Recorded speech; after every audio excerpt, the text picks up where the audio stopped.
नमस्कार, मैं हृदय कुमार पूर्वी चंपारण आप सबका स्वागत करता हूं। और आज की महत्वपूर्ण खबर यह है कि आवंटित जिले की बाध्यता खत्म हो चुकी है।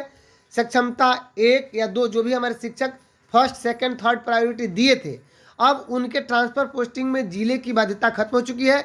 वो किसी भी जिले को चुन सकते हैं। दूसरी बात कि 10 में से 3 विकल्प अनिवार्य कर दिया गया है। अगर 3 विकल्प से ज़्यादा आप नहीं चुनते हैं तो फिर क्या होगा, इस पर भी हम बात करेंगे, चर्चा करेंगे। तीसरी बात कि सक्षमता उत्तीर्ण का ट्रांसफर 110% होना है, अनिवार्य कर दिया गया है। और पुरुषों के लिए गृह अनुमंडल क्या होगा, यानी अर्थात उनका जहां घर है उसको गृह अनुमंडल या गृह जिला माना जाएगा, या जो पदस्थापन उनका जिला है या पदस्थापन अनुमंडल है उसको माना जाएगा। तो इन सारी बातों की जानकारी आज की वीडियो में प्राप्त करेंगे। तो अगर आप मेरे चैनल पर नए हैं तो प्लीज़ मेरे चैनल को सब्सक्राइब जरूर कीजिएगा, बेल आइकन जरूर दबाइएगा। अगर ये वीडियो आपको अंत तक अच्छा लगे तो सबसे अधिक अपने मित्रों को शेयर कीजिएगा। आइए महोदय बात करते हैं सबसे पहले कि आवंटित जिले की बाध्यता खत्म हो चुकी है। सक्षमता 1 में जो हम लोगों ने फॉर्म फिलअप किया था उस समय फर्स्ट सेकंड प्रायोरिटी दिए थे, यानी फर्स्ट प्रायोरिटी में जो अपना जिला मिला था, सेकंड प्रायोरिटी में मान लीजिए हम लोग को दूसरा जिला चुने थे, या थर्ड प्रायोरिटी। हमारे कुछ ऐसे बंधु हैं जिनको फर्स्ट प्रायोरिटी में अपना जिला नहीं मिला था। हमारे अब्दुल खैर चौधरी जी हैं ढाका से, उनकी भी बेटी को अपना जिला शायद नहीं मिला था। तो अब ये बाध्यता खत्म हो चुकी है, वो किसी भी जिले को अपने नज़दीक की जो जिला है या जहां उनका घर है उस जिले को चुन सकते हैं और नज़दीकी अनुमंडल को चुन सकते हैं। अब आइए ये कहाँ लिखा हुआ है, तो देखिए यहाँ देखिए पढ़िए कि पुरुष शिक्षक द्वारा 10-10 अनुमंडल का विकल्प दिया जा सकता है। इसके लिए जिला का चयन करते हुए अनुमंडल का चयन किया जाएगा। एक अनुमंडल वाले जिले के पुरुष शिक्षकों द्वारा निकटतम जिला के अनुमंडल का विकल्प दिया जा सकेगा। अर्थात आप जो भी निकटतम जिला चाहते हैं वही जिला आपको मिलेगा। यहाँ देख लीजिए कि तत्पश्चात शिक्षक को गृह जिला से संबंधित सूचना को पोर्टल पर प्रविष्ट करना होगा। यदि शिक्षक शिक्षिका विवाहित है तो पति पत्नी के गृह जिला से संबंधित सूचना को भी प्रविष्ट करना अनिवार्य होगा। अर्थात अब आपका जो घर है वही आपका गृह जिला है।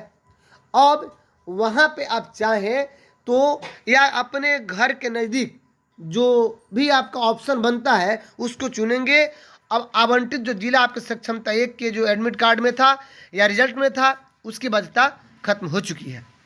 आइए 2 नंबर जो हमारा बिंदु है कि 10 में से 3 विकल्प अनिवार्य है, यानी 10 विकल्प तो दिया गया है लेकिन कम से कम 3 विकल्प चुनना आपका अनिवार्य है।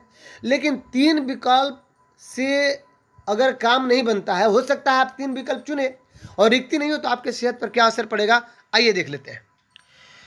ये जो बात है कि विभागीय संकल्प के आलोक में स्थानांतरण हेतु शिक्षकों को 10 विकल्प देने का अवसर होगा, जिसमें से कम 3 विकल्प देना अनिवार्य होगा। आगे लिखा गया था कि परंतु शिक्षक 10 विकल्प का चयन करेंगे। अगर उसमें उनका क्या होगा कि अगर 3 विकल्प में उनको रिक्ति नहीं मिलती है, पदस्थापन नहीं मिलती है, तो दूसरे जिला में या दूसरे अनुमंडल में कहीं भी उनका ट्रांसफ़र हो सकता है। इसलिए सोच समझ करके हमें विकल्प का चयन करना होगा, चाहे वो पुरुष हो या महिला हो, दिव्यांग हो, कोई भी हो। तो मान लीजिए दिव्यांग या महिला के लिए या परित्यक्ता के लिए या विधवा के लिए उनके लिए तो मान लीजिए 3 हमको चुनना है जो पंचायत ही है। लेकिन जो हमारे पुरुष हैं उनको 3 अनुमंडल चुनना है और जिले की बाध्यता समाप्त हो चुकी है। अपने बगल के कम से कम 3 अनुमंडल चुनेंगे। लेकिन यहाँ खतरा ये है कि 3 अनुमंडल चुनने पर अगर उन अनुमंडल में उनके लिए रिक्ति नहीं है तो उनके जिले को भी गृह मतलब उन्हें कहीं भी ट्रांसफ़र किया जा सकता है, यानी 4था अनुमंडल, 5वां अनुमंडल, 6ठा अनुमंडल कहीं भी जा सकते हैं। चलिए अब अगला एक और चीज़ है कि सक्षमता उत्तीर्ण का ट्रांसफ़र अनिवार्य होगा क्या। कोई चाहते हैं कि अगर हम सक्षमता उत्तीर्ण का फॉर्म ही नहीं भरे तो क्या होगा, हम चाहते हैं कि नहीं जाएं, हम यहीं पे ठीक हैं, क्योंकि 3 अनुमंडल चुनने का ऑप्शन है।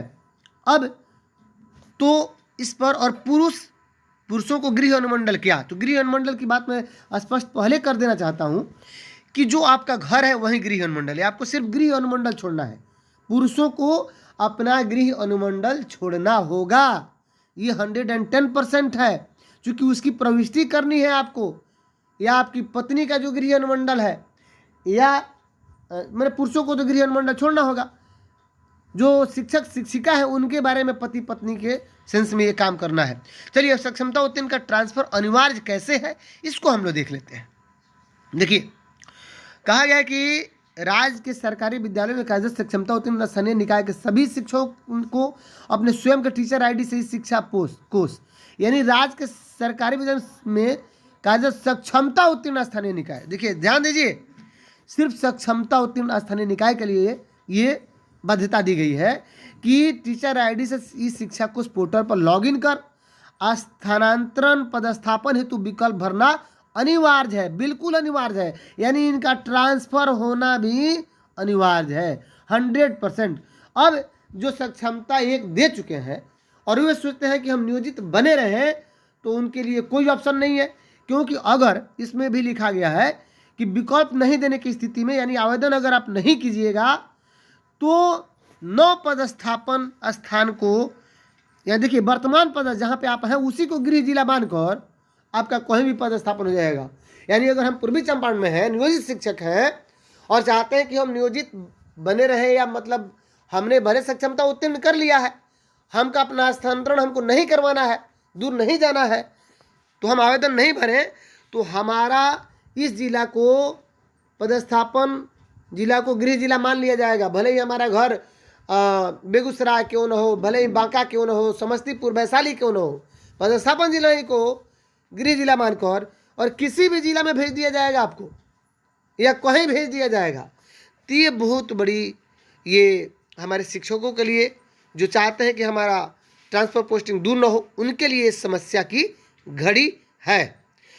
तो आपने इसमें देखा कि आवंटित जिले की बाध्यता खत्म हो चुकी है। पुरुष भी 3 अनुमंडल चुन सकते हैं, लेकिन 3 से कम अनुमंडल चुनने पर उनको ये होगा कि अगर रिक्ति नहीं मिलेगी तो चौथा अनुमंडल में स्वतः हुआ किसी भी अनुमंडल में उनको भेज दिया जाएगा, चौथा, पांचवा, छठा, या उस जिले में अगर नहीं मिलती है तो किसी भी जिला में भेज दिया जाएगा।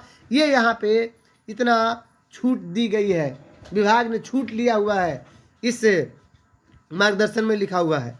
10 में से 3 विकल्प अनिवार्य, हमने ये पढ़ लिया कि विकल्प एकदम अनिवार्य ही है 3 विकल्प देना।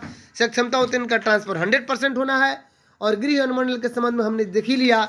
तो चलिए, अगर आप मेरे चैनल पर नए हैं तो प्लीज़ मेरे चैनल को सब्सक्राइब जरूर कीजिएगा, बेल आइकन जरूर दबाइएगा। अंत तक की वीडियो आपको अच्छा लगे तो सबसे अधिक इसे शेयर कीजिएगा।